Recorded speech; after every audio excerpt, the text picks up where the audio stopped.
മക്കത്ത് പോയിട്ട് വലിയ നേട്ടം കിട്ടുമെന്ന് ആരെങ്കിലും വിചാരിച്ചാൽ അവൻ ഈ ഭൂമിയിലെ ഏറ്റവും വലിയ വിഡ്ഢിയാണ് എന്നും ഞാൻ നിങ്ങളെ അറിയിക്കുകയാണ്. മക്കത്ത് ചെന്നതുകൊണ്ട് വല്ല നേട്ടവും കിട്ടുമെന്ന് നിങ്ങൾ വിചാരിച്ചു കഴിഞ്ഞാൽ നിങ്ങളാണത്രേ ഭൂമിയിലെ ഏറ്റവും വലിയ വിഡ്ഢികൾ എന്നാണ് റഹ്മത്തുള്ള കാസിമി മൂത്തടം പറയുന്നത്. അദ്ദേഹം പറയുന്നത് മക്കത്ത് പോയത് കൊണ്ടോ മദീനത്ത് പോയത് കൊണ്ടോ പ്രത്യേകിച്ച് അതിലൊന്നും യാതൊരു പുണ്യവുമില്ല, പ്രത്യേകിച്ച് യാതൊരു നേട്ടവുമില്ല എന്നാണ് അദ്ദേഹം പറയുന്നത്.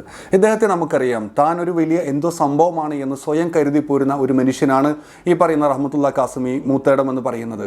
വിശുദ്ധ ഇസ്ലാമിന് മുകളിൽ ഞാനിതാ വളർന്നിരിക്കുന്നു, പ്രവാചകന്മാർക്ക് മുകളിൽ ഞാനിതാ വളർന്നിരിക്കുന്നു എന്ന ഒരു ചിന്തയിൽ ജീവിച്ചു പോരുന്ന ഒരു വ്യക്തിയാണ് റഹ്മത്തുള്ള കാസിമി മൂത്തേടം. അതുകൊണ്ട് തന്നെയാണ് ഇസ്ലാമിക സമൂഹം ആദരവോടുകൂടി കാണുന്ന ഖലീലുല്ലാഹി ഇബ്രാഹിം അലൈഹി ഇസ്ലാമിനെ ഇദ്ദേഹം മോശമായി കൊണ്ട് ചിത്രീകരിക്കുന്നത്. ഇത്ര കൊല്ലം ഈ കഅബ ആയിരക്കണക്കായ കൊല്ലം പൊളിഞ്ഞാടി കടന്നിട്ട് ഒരാൾ തിരിഞ്ഞു നോക്കിയോ?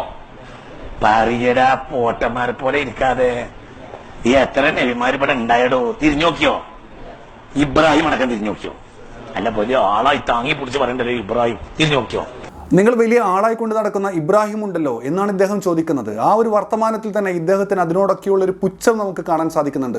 അഥവാ ഈ പറയുന്ന പ്രവാചകന്മാർക്ക് മുകളിൽ ഞാനിതാ വളർന്നിരിക്കുന്നു എന്ന ഒരു ചിന്ത അദ്ദേഹത്തെ നയിച്ചുകൊണ്ടിരിക്കുകയാണ്. മക്കയിലേക്കോ മദീനയിലേക്കോ എന്തെങ്കിലും നേട്ടമോ പുണ്യമോ പ്രതീക്ഷിച്ചുകൊണ്ട് പോകുന്നവരാണ് ലോകത്തിലെ ഏറ്റവും വലിയ വിഡ്ഢികൾ എന്ന് റഹ്മത്തുള്ള കാസിമി മൂത്തേടം പറയുമ്പോൾ വിശുദ്ധ ഖുർആൻ എന്താണ് പറയുന്നത് എന്ന് നമുക്ക് നോക്കാം. വിശുദ്ധ ഖുർആനിലെ 3-ാമത്തെ അധ്യായം ആലു ഇമ്രാനിലെ 96-ാം വചനത്തിൽ അല്ലാഹു സുബ്ഹാനഹു വ തആല പറയുന്നു, തീർച്ചയായും മനുഷ്യർക്കായി ഉണ്ടാക്കിയ ആദ്യ ദേവാലയം മക്കയിലേതു തന്നെ, അത് അനുഗ്രഹീതമാണ്, ലോകർക്കാകെ വഴികാട്ടിയും. അഥവാ ഖുർആൻ പറയുകയാണ് മക്ക അഥവാ കഅബാലയം ഏറ്റവും അനുഗ്രഹീതമാണ്, അതുപോലെ തന്നെ ലോകർക്കാകെ വഴികാട്ടിയുമാണ് എന്ന് വിശുദ്ധ ഖുർആനിലൂടെ പറയുമ്പോൾ റഹ്മത്തുള്ള കാസിമി എന്താണ് പറയുന്നത്? മക്കത്ത് പോയിട്ട് വലിയ നേട്ടം കിട്ടുമെന്ന് ആരെങ്കിലും വിചാരിച്ചാൽ അവൻ ഈ ഭൂമിയിലെ ഏറ്റവും വലിയ വിഡ്ഢിയാണ് എന്നും ഞാൻ നിങ്ങളെ അറിയിക്കുകയാണ്. ഇനി പ്രവാചകൻ സല്ലല്ലാഹു അലൈഹി വസല്ലമ ഈ പറയുന്ന മക്കയെയും മദീനയെയും പറ്റി പറയുന്നത് അബൂ ഹുറൈറ റളിയല്ലാഹു അൻഹുവിൽ നിന്നും നിവേദനം, നബി സല്ലല്ലാഹു അലൈഹി വസല്ലമ പറഞ്ഞു, 3 പള്ളികളിലേക്കല്ലാതെ നിങ്ങൾ പുണ്യം പ്രതീക്ഷിച്ച് യാത്ര ചെയ്യരുത്.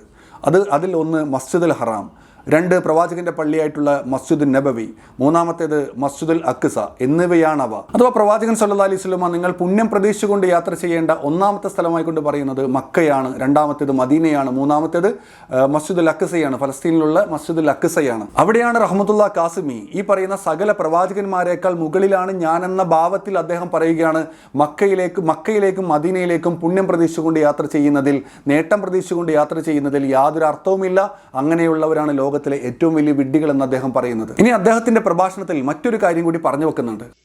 ഹിന്ദു ജനങ്ങളിൽ ഭൂരിപക്ഷവും മഹ്ദി ഇമാമിന്റെ അനുയായികളായിരിക്കും. എന്തുകൊണ്ട്? അവർ ശുദ്ധരായ മനസ്കരാണ്. അവർ BJP ആണെങ്കിൽ പോലും മനസ്സ് ശുദ്ധാണ്. മഹദി ഇമാം വരുന്ന സമയത്ത് ഇമാം മഹദിയോടൊപ്പം ചേരുന്നത് ഇവിടെയുള്ള ഹൈന്ദവ സമൂഹമായിരിക്കും എന്നാണ് റഹ്മത്തുള്ള കാസിമി പ്രവചനം നടത്തിയിരിക്കുന്നത്. അതിന്റെ കാരണമായിക്കൊണ്ട് അദ്ദേഹം പറയുന്നത് ഇവിടെയുള്ള ഹൈന്ദവ സമൂഹം ശുദ്ധ മനസ്സുള്ള ആളുകളാണ് എന്നാണ് അദ്ദേഹം പറയുന്നത്. എനിക്ക് യാതൊരു വിയോജിപ്പുമില്ല, ആ ഒരു വർത്തമാനത്തോട് എനിക്ക് യാതൊരു വിയോജിപ്പുമില്ല. ഇവിടെയുള്ള ഹൈന്ദവ സമൂഹം ശുദ്ധ മനസ്സുള്ള ആളുകൾ തന്നെയാണ്. എന്നാൽ അതിന്റെ ഓപ്പോസിറ്റ് ആയിക്കൊണ്ട് നിർത്തി പരിഹസിക്കുന്ന മുസ്ലിം സമൂഹം അവരെ അശുദ്ധ മനസ്സുള്ള ആളുകളായിക്കൊണ്ട് പൊതുസമൂഹത്തിന്റെ മുന്നിൽ ചിത്രീകരിക്കാൻ ശ്രമിക്കുമ്പോൾ അത് എത്ര മോശപ്പെട്ട പരിപാടിയായി പോയി. ഇവിടെയുള്ള സംഘപരിവാറിനെ പ്രീണിപ്പിക്കുന്നതിന് വേണ്ടി റഹ്മത്തുള്ള കാസിമിയെ പോലെയുള്ളവർ ഇത്തരം പരിപാടികൾ ചെയ്യുമ്പോൾ നിങ്ങൾ എന്ത് പ്രതീക്ഷിച്ചുകൊണ്ടാണ് ഇവിടെയുള്ള മുസ്ലിം സമൂഹത്തെ അശുദ്ധ മനസ്സുള്ള ആളുകളായിക്കൊണ്ടും ഹൈന്ദവ സമൂഹത്തെ ശുദ്ധ മനസ്സുള്ള ആളുകളായിക്കൊണ്ടും ചിത്രീകരിക്കുന്നത്?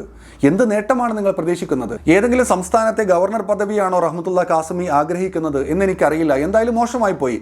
ഇസ്ലാമിക സമൂഹത്തെ ഇത്തരത്തിൽ അപമാനിച്ചത് മോശമായി പോയി. എന്തായാലും ഇത്തരത്തിലുള്ള ആളുകളുണ്ടല്ലോ, ഞാൻ തന്നെയാണ് ഇസ്ലാം, ഞാൻ തന്നെയാണ് സംഘടന, ഞാൻ തന്നെയാണ് നേതൃത്വം എന്നൊക്കെ വിചാരിച്ച് ഞാൻ എന്തോ വലിയ തലപ്പത്താണ് നിൽക്കുന്നത്, പ്രവാചകന്മാരെക്കാൾ മുകളിൽ ഞാനിതായിത്തിരിക്കുന്നു, എനിക്ക് വരാൻ പോകുന്ന കാര്യങ്ങളൊക്കെ എനിക്കറിയാം എന്നൊക്കെ വിചാരിച്ച് സംസാരിക്കുന്ന ഇത്തരത്തിലുള്ള ആളുകളെ കൊണ്ടു നടക്കുന്ന സാധാരണക്കാരായ ആളുകളുണ്ടല്ലോ, നിങ്ങളൊന്ന് ആത്മവിചാരം നടത്തുക. നിങ്ങൾ എന്തിനാണ് ഇങ്ങനെ സ്വയം വിഡ്ഢികളാകുന്നത്?